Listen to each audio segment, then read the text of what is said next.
No, I'll definitely do it. I would love that because I enjoy it. But I just think being an artist now, no disrespect to artists, but that's a dead thing. It is dead. But why? Why do you being an artist now? No. Why? Because it's not about being an artist. Being an artist is actually not about being an artist. It's about doing everything else. I said this yesterday. That is just whack. No, but keep going. Go further. To be an artist now, from what I can see, you have to be a master of loads of things that don't have anything to do with your love for making music. And then on top of that, the people that you're making the music for don't even think your music has any value. I was listening to, I can't remember what it was. There's a clip of some guy talking about how like the money that we spend on things, but then everybody wants to listen to every song that ever exists for £10 a month. Think it, because you know what is so upsetting for me, but then again I contribute to it as well. It's a weird thing. I thought about this the other day. I was planning my next music video and people were telling me their prices and I was like, do you know what's so fucked? When I release my Vibber song, I cannot negotiate a price. No, it is 99p or whatever the hell it is, and I have no say in the matter. But if you're shooting my music video, you can tell me I need $9,000. If you're doing the artwork, you can tell me all of these things. I think music is such a disrespected art form that the fact that a Jay-Z song and We Are the Cheeky Girls cost the same money as a single, that's a joke. Like in my head, that's a joke because in other art forms, that doesn't happen. It don't even happen in football. One man's worth 100 mil, next man's worth 20 mil. We're not just both footballers, so we're worth the same amount of money. But in music, my God, some people should not be the same price as Drizzy Drake. And the thing that makes it even worse is the actual amount is so fucking small. Yeah, it's tiny. At least if they said, you know what, all songs are a bill, then I'm going to argue less. But the fact that they're like, no, all songs are the same and they cost 99p or and then the return you get as well. It's mad. And that's only if you're buying it. If you're streaming it, it's every single person's song together is $10.99 a month. Yeah. But then isn't it more about the percentage that you get from it more than it is about how much it costs? But even if you could get a high percentage of what? $10.99 a month. That's mad, bro. But someone's gonna go and sell an art piece for like 10 bags. $10.99 a month for every song ever. That's a bargain. And then do you know what they do? Bruv, and then they do this whole... It's robbery! And then in music, the whole relative nonsense. There's no relative nothing in anything else. In football, this is the best footballer. We ain't about to have, is this footballer as good as the guy that plays for Southampton? In music...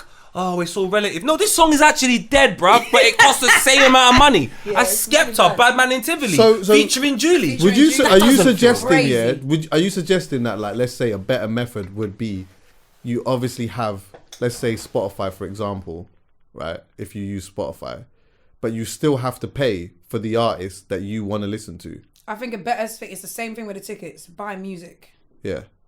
That's it.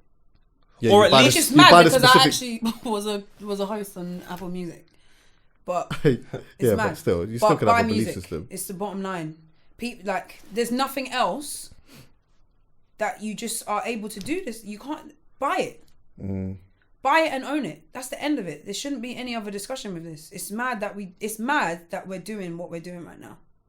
And I understand why it's happening. People say you got to move with technology and, you know, we got to find a way because people were selling CDs and then people's bootlegging. It was like, you know what? Instead of allowing people to bootleg, Apple's actual response to that was, we're going to make the iTunes store. Because right now everyone's complaining that people are downloading files of music for free. So let's give them an option to buy it. Because if we give them the option, they will buy it. And that's what happened. People started buying it. People's obviously still bootlegging. But then they just, like, it was like a water slide. And they just kept going all the way down. So it's like, you know what? $10.99 a month and you can get every song. Like, and you know what? It's like when people started working at home during COVID. Once they realised there's a way that, I don't have to go to work. Why am I'm never getting on the train again. I'm not getting on the train and again. Yeah, I hear that still. I'm not doing it. Especially the Elizabeth line, but we'll talk about that later. But what's wrong with the Elizabeth line? That line's banging. Is it? Not when you're sitting there for 2 hours, but we'll get to that later. 2 hours? My G. Bruv, I've never got to South London so fast. I know, I love it. But never. Wait, we'll get there. Okay, fine. But anyway, that's my thing. I wouldn't be an artist because people would look at me in my eyes and tell me that my music is worth $10.99 a month alongside everybody else's music. That was going to be my point. I wouldn't be able to live with that. That hurts, innit? Can I just say, sorry to interrupt you, yeah? I did like that. I know it's a little bit different, but I did like the idea of Bandcamp, no? Yeah. Because I think that, like, even though, because with Bandcamp, you can just pay what you like. Now, if you really like the artist, you can just pay more money. And if not, then you can just pay the basic whatever that basic is. I think the artist sets the basic. Yeah. So you can set it to £1 or you can set it to £5 or whatever. And I just prefer that. That's how I found Little Sims, you know. Years ago, before I started the pod, she was putting her stuff on Bandcamp. I don't even know how I even found it. But I just thought, oh yeah, this is kind of cool. And then like I went from I'd buy something for a young little pound and that. And I'm like, nah, this is kind of cold. You know, let me just dash a little £1.70, £7 on that. Do you get what I'm saying? And just pay more and then I felt a certain attachment to the artist because I'm paying not necessarily what I think is what it's worth, but it feels good for me to be able to, in my own selfish mind, I'm rewarding this artist because I just think they're sick and I feel that they should just get more money. So I could just give them more money. Yeah. Do you get me? HMV's what it's worth. Can't HMV... Mango was putting his stuff on Bandcamp as well. I think he sells his merch on Bandcamp. So can't HMV make a Bandcamp type thing where they have like a Spotify account, sort of, and you pay what you want. But you have to, in order to listen to the artist and have that artist, you have to pay to listen to that artist, and then you have access to that artist. Or they can do that if they want to. It would be nice. Obviously, then you can just go Spotify and not do that. But the option of being able to do it would be nice. I think it needs to be an option. That's a big part of it, especially because, in my opinion, music is magical. Yes, exactly. Correctly. Music is everything done correctly. When music is done correctly, music is one of the greatest creations of all time, non-stop, and nothing. Beautiful. It's just nothing can come along and beat that. And I don't like when it's the beginning of time. Yeah, so that's why I hate the whole relative argument, because you go like, this is my guy. I'm in studio trying to be the best, bro. Like writing. Not for someone to go and say, oh, it's good because it's music's relative. No, you're trying to be the best. Yeah. And that's the competitive edge within rap, I would say. But within music today, like Julie said, it's about everything outside of music. So the most important thing is not necessarily 3 minutes, 14 seconds. And the most important thing is how you look on your gram, and have you made up a small little video that you can chop to put on TikTok so we can, like, there's no focus on, there's no focus even on artwork no more. Artwork is lazy. And I used to love artwork. When I go on my streaming service now, you just look at see the artwork that these are taking on their fucking phones, bro. It's pissing me off, man. Niggas just got their face there, sitting down. It's pissing me off, bro. When I look, Jammer used to run into the road for his "Are You Dumb" album covers. He used to sit in the bathtub fully dressed. He had that "Are You Dumb" with the crazy, bro, keyboard next to it. He stood next to an elephant. Yeah. Like, people were really thinking that, what am I gonna do for my artwork? Now people are just holding.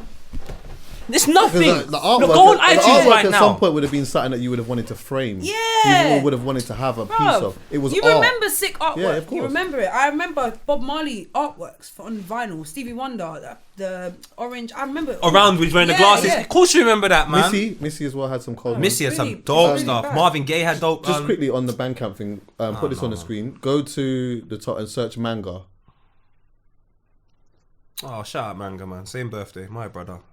Oh yeah, Chuckie. Me and Chuckie got the same birthday. Yeah, serious? Yeah, July the 15th. Me, Manga, and Princess Diana. So yeah, as you can see here, like all the music and that, and then merch. You can put your merch on there, and I think. Go away, man.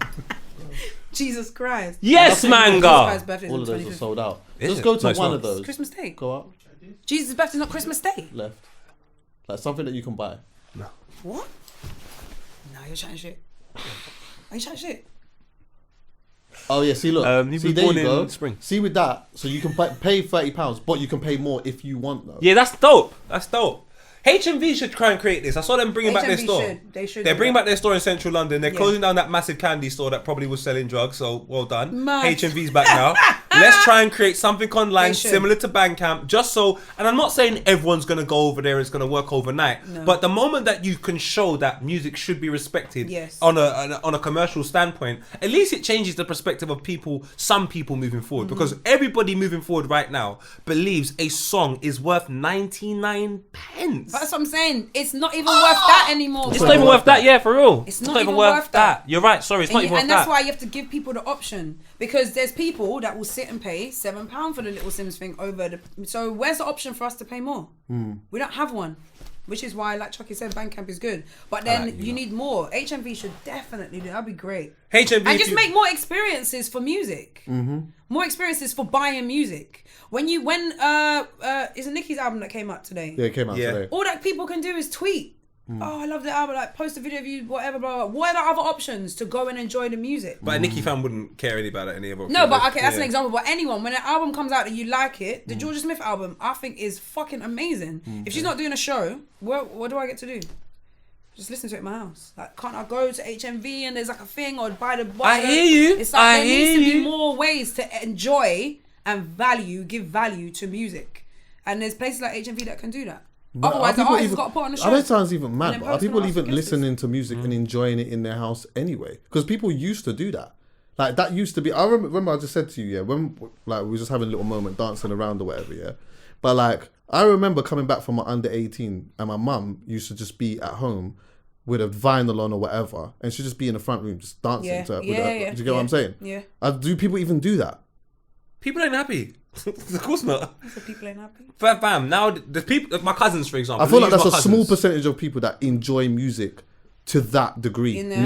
Because of what you're saying is that it's so like that. What she is playing, she had to go out and buy. Do you get what I'm saying? She had to go and buy stuff to play this. And when she was on her way home, she was gassed. Yeah, can't wait now. Looking forward to get inside the house to put it on to do whatever it is she needs to do that day. But I'm scared that at that time that was a polarized sound. So like commercially, that was a sound everyone was listening to. So therefore, we're gonna enjoy music more. So like for example, Tyler, for example, is a sound that this whole whatever she makes is everyone loves that right now. So more people when we get older will be dancing to that song, for example. But hip hop is a polarized sound, and there's a lot of negativity in hip hop. Not that I'm against it. I love all the fighting, but the way violence. But you know the way that you speak about someone coming home and enjoying the song. I don't imagine in years to come someone that loved Heady One today. We're gonna come home and see the 50-year-old person that used to enjoy Heady One when they were 21 just dancing. That time's not gonna happen. So I just think it depends on what. So? It depends on what sound is polarized. If it's a sound that you feel that you can listen to at 50, 60 years old and you can mature with it, then by all means. But you've taken it out of context a little bit though. No, I'm just saying right now in terms of... My mum wasn't dancing to music that was old. She was dancing to the music that was happening in that time then. Okay, fair enough. Do you get what I'm saying? Yeah, fair enough. So she was enjoying that in that year.